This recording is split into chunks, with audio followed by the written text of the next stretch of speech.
que no será santo de su devoción. En absoluto, Pero absoluta libertad de prensa, pero también la prensa cuando hablo prensa hablo de todos los medios, no la prensa escrita, ¿verdad? Tienen que entender que tienen una influencia vital. Y que en consecuencia tienen una responsabilidad también brutal. La misma que tienen los políticos y los mineros. Pues, ¿no? O sea, no solamente son formadores de opinión, sino muchas veces de conciencia nacional en muchos aspectos y muchos temas. A veces llenamos el vacío que dejan los políticos. Así es. Entonces, ¿qué valores queremos inculcar a nuestra población? ¿Qué población y la juventud y la niñez cuando llegue a cargos de responsabilidad? ¿Qué esperamos de ellos? Si lo que ven permanentemente ingresando a sus domicilios son estos antivalores. Claro, siento que yo sí pienso que los medios no están para educar, es de función del aparato educativo, pero pueden contribuir. Pero forman opinión. Y su contribución está siendo, creo que, mediocre y en algunos casos, como este programa, perversa, ¿no? Eso hay que corregir. Y los políticos algo pueden hacer tal vez para invitar a que esa autorregulación sea efectiva. Por ejemplo, se me ocurren cosas como una ley que diga, bueno, pues que hayan defensores del televidente. ¿Usted ha estudiado esa posibilidad? No, para que digan que vos otra vez quiero ponerle mordaza. Pero es que eso no es mordaza. No, yo estoy hablando de invitar. Una manera de regular sin regular es invitar a la autorregulación, o sea, estimular la autorregulación. Bueno, pero es que si una de las razones por las cuales hace un año presenté el proyecto de ley para penalizar la difusión de videos ilegalmente obtenidos, que precisamente entraban a violentar la intimidad de las personas, sí, ahí yo tengo fue porque había una carencia de autorregulación en los medios, que la pedí en todos los tonos durante meses. Sí. Lo que pasa es que ahí yo aprecio la buena intención de algunos, ni siquiera han visto buena intención. Yo sí la veo una buena intención en su proyecto, y que además nacía de una experiencia, y creo que usted lo dijo varias veces, donde yo estoy de acuerdo y solidario con usted y con la víctima que fue Lourdes Flores, ¿no? Lo del potoaudio, ¿no? Eso el potoaudio lo inspiró, lo iluminó para presentar ese proyecto. Lo que pasa es que, si bien yo sí creo pertinente penalizar a quien difunde un audio ilícito, el problema era que el interés público había que precisarlo mejor. Entonces usted dijo, todo lo que no sea delito, pero es que hay una zona gris donde de pronto uno encuentra, y un periodista con convicción de que está aportando a un tema importante, encuentra que la difusión de un audio, si bien no tiene material delictivo, pero tiene algo que es de sumo interés público. Es que ese es un criterio muy lato, y para un periodista todo es de interés. Claro, y legítimamente puede considerar. Pero al revés, para el juez, de pronto podría, acá no hay un delito probado y manifiesto, y suácate, usted es un delincuente porque difundió este audio que pronto revelaba algo muy conveniente que se conozca para la nación. Pero es que tenemos que, bueno, pues es que sí. Por eso mi proyecto establecía que esta sanción que contemplaba la penalización de la difusión de audios indebidamente obtenidos o grabados, si estos audios versaban sobre delitos, tenían como contenido delitos, entonces no había pena alguna. O sea, en otras palabras, para que la audiencia lo entienda perfectamente, si lo que estuviéramos es en este momento, comenzando a 10 o 15 o 20 años atrás, a escuchar los Vladivideos, en donde se veía o se escuchaba actos de corrupción, allí no habría delito al difundir ese tipo de programas. Pero si lo que estamos viendo en un audio o en un video que se transmite son parte de la vida privada de una persona, de los pensamientos que los íntimos, periodistas consideran que como se trata de una persona pública, porque es político, porque es futbolista, porque es artista, porque es un personaje público, no tiene derecho a la intimidad, no tiene derecho a la vida privada y en consecuencia sus actos más íntimos son susceptibles de ser escuchados, grabados y difundidos. No pues, eso no puede ser. No, por ejemplo, en el caso del fotoaudio, y lo escribí en ese momento, antes de que se decidieran las elecciones, yo estuve de acuerdo en que no debió ser transmitido, ¿no?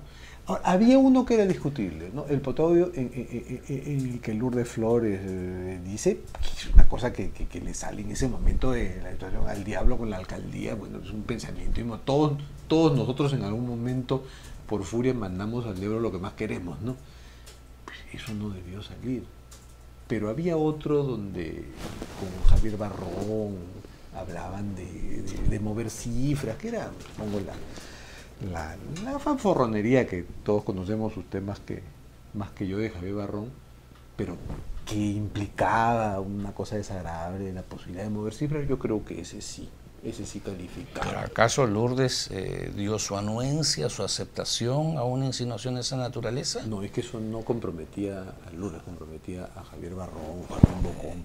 ¿Acaso se concretó algún tipo de acercamiento a los periodistas o a los medios que estaban manejando las encuestas para que las alteraran en beneficio de Lourdes? No, porque yo confío en la seriedad de la empresa Apoyo. Además, entonces, bueno, entramos pues en un campo especulativo. Claro, pero es algo discutible con ese audio. Ese audio puede ser discutible. Pero el otro, que fue más determinante en todo caso, y que puede haberle costado algunos puntos a Lourdes, y que de pronto cambió la historia de nuestra ciudad. ¿Qué es lo que se explotó? De pronto cambió la historia de nuestra ciudad, ¿no? Y tenemos a otra alcaldesa. Bueno, en todo caso, no fue responsabilidad de la actual alcaldesa lo que pasó. ¿O usted cree que no? Sí? No. Y yo espero... Bueno, no sé quién le entregó al señor Bailey el audio, ¿no? Pero no, yo no creo que Susana Villarán haya estado metida en esto. ¿Y espera que concluya bien su mandato sin el fantasma de la revocatoria? No, yo creo que eso de la revocatoria ya un poco se desinfló. Y sin que los regidores del PPC estén votando así contra ella. Hace poco hubo una situación desagradable. ¿Usted estuvo de acuerdo con sus correligionarios que allí? No sé exactamente. Un tema deleznable, no sé exactamente la venta de tema. un inmueble que generó que un desconocido que ni fue a la sesión del Consejo Metropolitano donde se discutió, planteó pues una vacancia, ¿no?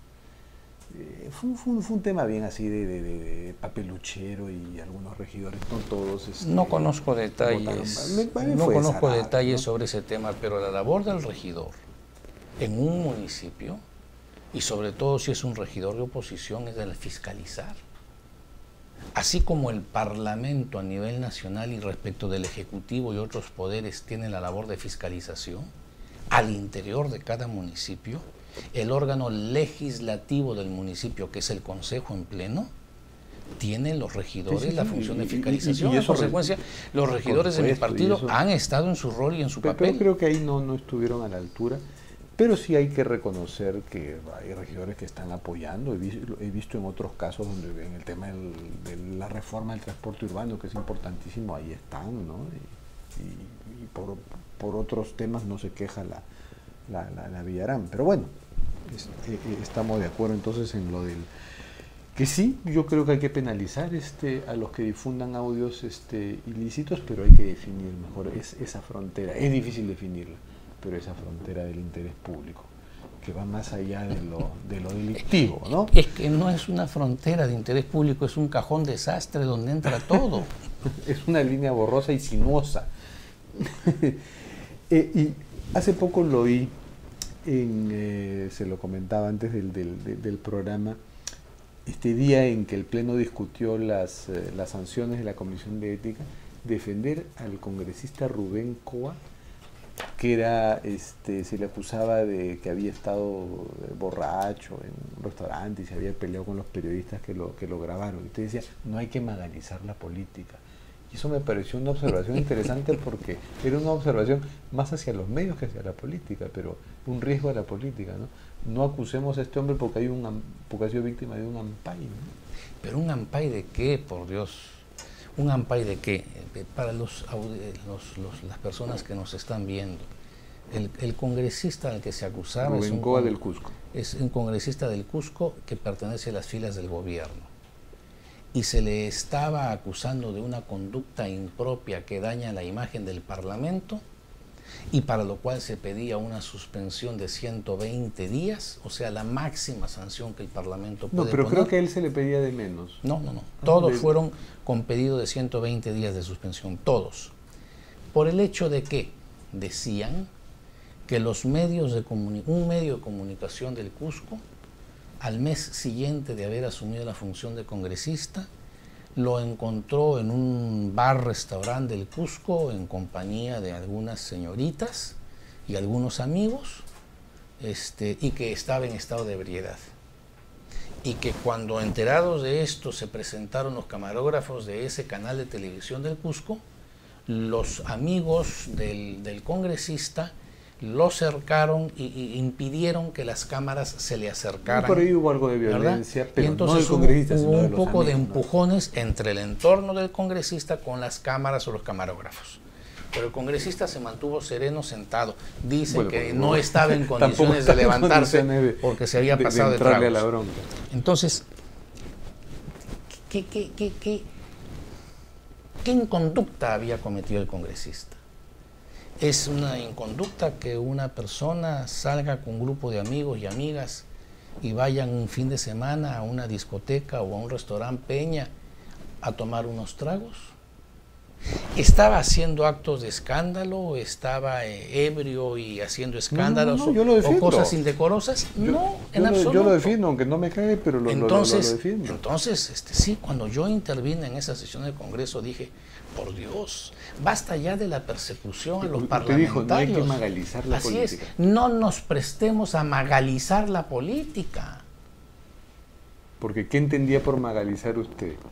Caramba, que uno no tiene absoluta libertad de nada, que las cámaras lo persiguen a todos lados tratando de comprometerlo en situaciones... O sea, proteger la privacidad. Así es, la privacidad y la intimidad de las personas, que aun cuando seamos personajes públicos también tenemos derecho a la privacidad. Frente a esta nueva doctrina de la televisión que no, la privacidad ya está muriendo, hay que meternos en ella, y si los personajes son conocidos más, ¿no? Sí, en eso estoy de acuerdo con usted, hay que plantear correctivos y advertencias a eso. Y ese fue un buen caso, ¿no? Porque si se penalizaba a ese congresista, se estaba derivando una sanción política de un ampay, porque eso es lo que le hicieron los periodistas cusqueños. Pero un ampay, precisemos, un ampay en nada incorrecto. En nada indecente, en una discoteca, de la que no tiene por qué estar orgulloso, porque estaba muy borracho, pero no se le ve. Pero no se le ve, ni siquiera se le ve a él que está mal. A él la cámara no lo llega a filmar. Con tremendos amarros que tenemos, que pronto sobrios han cometido tremendas faltas, a ellos hay que poner en la mira, no a este congresista, ¿no? Entonces, pero se salvó y yo contribuí a que se salvara porque en mi opinión no había aliado. No, pues no es mi aliado, pero ¿Salvó es que yo... usted un oficialista? Sí, señor. Porque yo creo que en esos momentos en que el Parlamento en su plenitud, o sea, el Pleno del Parlamento, tiene que administrar justicia juzgando a sus pares, tenemos que ser muy cautos y muy objetivos. Y no porque se trate del adversario político ver cómo hago escarnio de su persona y lo mando al hoyo y lo sanciono como dé lugar. Y contraviniendo la sustentación que el presidente de la Comisión de Ética, que es de mi bancada, había hecho pidiendo la sanción, yo salí en defensa del acusado. ¿Usted se opuso a Humberto Slay, que es de su bancada? Sí, señor. Para que vea que nosotros en estas materias, y siempre lo he dicho, votamos no por consigna, sino con criterio de conciencia, en que cada uno de los miembros de mi bancada es libre para decidir de acuerdo a su conciencia. ¿Y en su bancada estuvieron bastante divididos en ese punto, en la votación? Así es. Algunos votaron por la sanción, la mayoría se abstuvo. Pero Tello, que es una de sus correligionarias que mejor me cae, ¿por qué votó? Por la sanción. Por la sanción, uy, sí. Ahí discrepamos entonces. Sí, y otros votaron porque no procedía. En un tema interesante por donde se mezcla la moral, pero también el respeto de la privacidad. Y prevaleció. Y una advertencia que ciertas prácticas de los medios de invadir la privacidad no se lleven al Congreso y no se deriven sanciones políticas. Sí, pero no solamente esas malas prácticas, sino también las otras. Porque al día siguiente, por supuesto, los principales periódicos condenaban a todos los congresistas porque no permitimos que a determinadas personas, como el caso que estoy describiendo, fueran sancionados. Entonces, claro, los otorongos no comen otorongo. No, pues, hay que administrar justicia con independencia de la opinión que el día de mañana puedan tener. ¿Usted votó a favor de las otras condenas, de las otras sanciones? Sí, creo que sí. Creo que de todas, no recuerdo exactamente caso por caso, pero hasta donde recuerdo. ¿No está de acuerdo con este intento que había de limitarle los alcances para sancionar a la Comisión de Ética? Porque yo también... No, yo defendí la tesis contraria y la defendí con sustentos legales, que el artículo que cuestionaban es válido y sí procede, y el Pleno del Congreso mayoritariamente optó por esa decisión. En lo que sí he discrepado, por ejemplo, de la Comisión de Ética es en todos los casos, que no creo que eran de igual envergadura, a todos pedirles la máxima sanción, que es de 120 días de suspensión. Tiene que haber una gradualidad de acuerdo a la gravedad de los hechos que se denuncian. No es lo mismo, por ejemplo, un congresista que estaba siendo juzgado porque fue acusado que había metido de contrabando una camioneta de Bolivia, que era una camioneta robada en Bolivia, ingresada de contrabando al Perú, razón por la cual le siguieron en su departamento, en Puno, un proceso judicial. Ese caso puede merecer la misma sanción que se le aplicó, la sanción máxima de 120 días de suspensión, que se le pretendía aplicar al señor Coa porque decían que había estado mareado en un bar.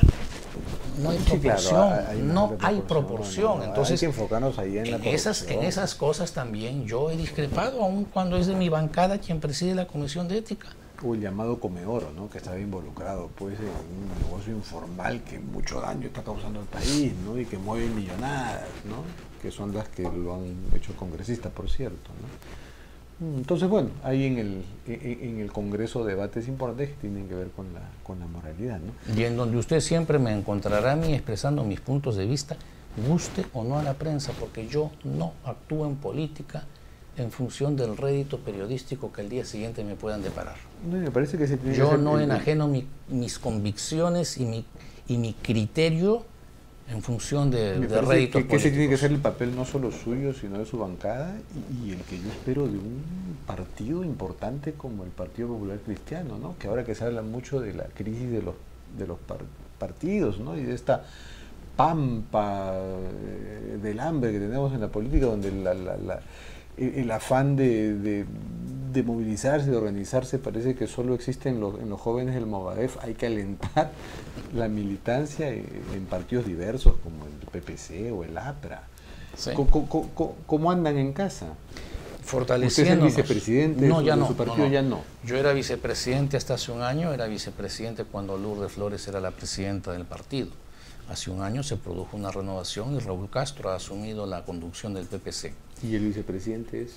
El vicepresidente es, hay 4 vicepresidentes. El primero de ellos tengo entendido que es el congresista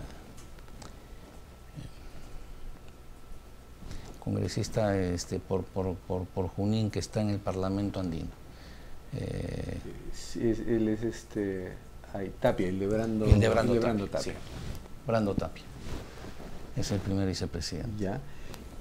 ¿Y no siente que el PPC tiene demandas para renovarse? Se está hablando mucho de la derecha nacional, o tal vez a usted no le guste el término de derecha, sino o reclama el nombre de centro. ¿Qué reclama usted como etiqueta? De pronto no le gustan las etiquetas, pero si hay que ponérsela, centro derecha.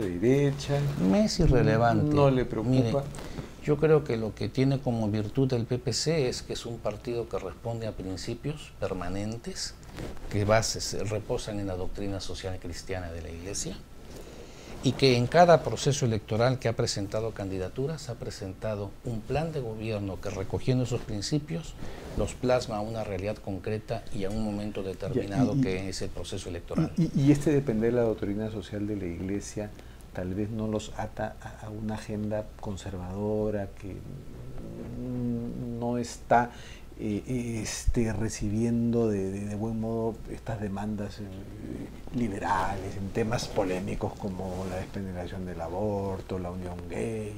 Esos son temas que ustedes discuten mucho. Así es. ¿Los libran a la conciencia de los militantes? No, ahí no hay libertad de conciencia, porque todos esos casos que usted está mencionando van directamente en contra de nuestro pensamiento. Sí, señor. Porque nosotros, aborto, porque nosotros, así es. ¿En unión gay también?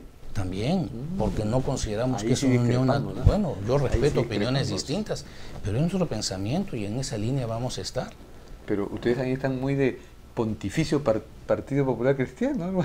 No, de pontificio no. Hay una porque no somos un partido confesional, o sea, no dependemos de la Iglesia no. O sea, la Iglesia, en lo que es su magisterio, tiene sus sacerdotes, tiene su estructura y hace su labor. Claro, nosotros recogemos de la Iglesia el pensamiento social plasmado fundamentalmente en la doctrina. En la doctrina contenida en lo que no implica comulgar con la institucionalidad de la Iglesia local. Así es. O sea, Cipriani no es un pepecista honorario. No, señor. Nunca lo ha sido ninguna persona. Y por ejemplo, clero, frente al gran conflicto de la Universidad Católica, ¿ustedes tienen una posición? No hemos tomado posición, no tenemos por qué tomarla. No tenemos por qué tomarla. ¿Usted personalmente tiene una posición? No me atrevería a darla, no he estudiado el tema, no me he adentrado ni profundizado en el testamento del señor Ribagüero, no puedo, no me parecería serio dar una opinión simplemente tomando bandería por las notas periodísticas. Pero me parece importante esta distinción que usted ha hecho entre fidelidad a la doctrina de la Iglesia católica en general y no necesariamente alinearse con la institucionalidad local de la Iglesia y con el arzobispo, con el arzobispado. Claro, es que lo medular para nosotros reposa en el pensamiento social que se plasma no solamente en el Evangelio, se enriquece con Santo Tomás, San Agustín, con las encíclicas papales, en donde, por ejemplo, abordan temas como la preeminencia del ser humano, que fue nuestra gran lucha contra los comunistas, que tenían como la preeminencia ante todo el Estado. En la Asamblea Constituyente del 78-79, el artículo primero de la Constitución de ese entonces, como la del actual artículo primero de la Constitución vigente, establecen que el ser humano es el eje fundamental del quehacer del Estado y el destinatario de todas las políticas. Mientras que el comunismo planteaba que fuera el Estado el centro de todo. Y eso es lo fundamental, porque mientras para nosotros el Estado está al servicio de la persona, para los marxistas totalitarios, las personas están al servicio del Estado. Sí, bueno, son maneras de ver filosóficas. Eso es algo, no es que filosófico o no, es una verdad que tiene vigencia o no tiene vigencia. Es un tema que sigue controvertido o no sigue siendo controvertido. Pues sí, además es una manera de que preservemos la familia. Es una manera de enfocar el debate político ideológico que sigue vigente. El proteger y fomentar la familia como núcleo base de la sociedad es un tema pasado de moda. Claro que no. En todo caso, usted me confirma que el PPC está abierto pues a refrescar la doctrina y a nutrirse pues pero si la doctrina se enriquece permanentemente. Porque permanentemente encontramos, mire, la primera encíclica social, que es la Rerum Novarum, ¿qué significa Rerum Novarum? De la cosa nueva. Se da en 1892. ¿Qué cosa era la cosa nueva que había en ese entonces? La explotación del hombre por el hombre con la industrialización. La cosa nueva era la industrialización que había fundamentalmente en Europa, en Inglaterra y en otros países. Y en donde el Papa sale en defensa del ser humano. La segunda encíclica se da 40 años después, por eso se llama 40º año, 40 años después de la primera. ¿Y de qué trata? De los nuevos problemas que abordaba el mundo. ¿Cuáles eran los nuevos problemas? 40 años después había pasado la Primera Guerra Mundial, el comunismo se había instaurado en Rusia, Entonces, habían hechos nuevos que analizar. Y veo que usted es un estudioso de la doctrina social de la Iglesia, como fundador del PPC, que es. ¿Y puede haber un pepecista laico? Por supuesto. Social cristiano. En Alemania, permítame, en Alemania. ¿Puede haber un pepecista agnóstico? Sí. ¿Ateo? También. Porque nosotros... ¿Gay y que esté por la unión gay? No. Uy, ahí está. Que no puede haber un pepecista gay. Puede haber un ateo. Pero no puede haber un pepecista gay. Yo no sé si los habrá. Si los hay, no han salido del closet. No los conozco en su plenitud. Y que se mantengan donde está. Porque para nosotros, pero pueden tener un voto de conciencia en ciertos temas. Así es. Pueden coincidir con nosotros en las políticas que corresponden implementarse en el país. Pero entre las cosas que nosotros conceptuamos como fundamentales, que la alianza o la unión natural es entre un varón y una mujer. Bueno, en eso sí vamos a discrepar. Y luego esa discrepancia, y para reconciliarme con usted en el tema de la preocupación por los medios, con su imaginación y su conocimiento de leyes, usted por ahí podría presentar algunos proyectos que inviten a los medios a autorregularse mejor, respetando la libertad de expresión, que también está recogida en la doctrina social de la Iglesia, ¿no? Déjenme la tarea. Voy a pensarlo. Un revivir mis amores con la prensa. Bueno, muchísimas gracias, congresista Javier Bedoya. Ha sido un gusto tenerlo acá. Las gracias a ustedes, encantado de asistir a este programa. Y hacemos una pausa para el último bloque.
Bueno, soy Fernando Vivas y para despedir, porque ya con la interesante conversación con el congresista Javier Bedoya Iván, donde hemos coincidido en algunos puntos y hemos discrepado abiertamente en algunos puntos, ¿no? Por suerte no estaba Gio Infante de Conducta Impropia cuando el congresista dijo que está absolutamente opuesto a la unión gay y que si hay gays en el PPC que se mantengan en el closet, ¿no? Fue muy honesto al decirlo, pero hemos coincidido en otros puntos y en algo que le reconozco la valentía del congresista que es capaz de pelearse con los medios. Hay políticos que se aterran de hablar de los medios. Sin embargo, hemos conversado con él distendidamente sobre sus apreciaciones críticas sobre la crisis en que está en la televisión a raíz del asesinato de Ruth Thalía, ¿no? Bueno, ya la próxima semana volveremos pues con las historias de la política y de pronto que esta historia todavía va a continuar vigente, la de la crisis de la televisión por el caso Ruth Thalía. Hasta el próximo martes a las 9 en Cuéntame Otra.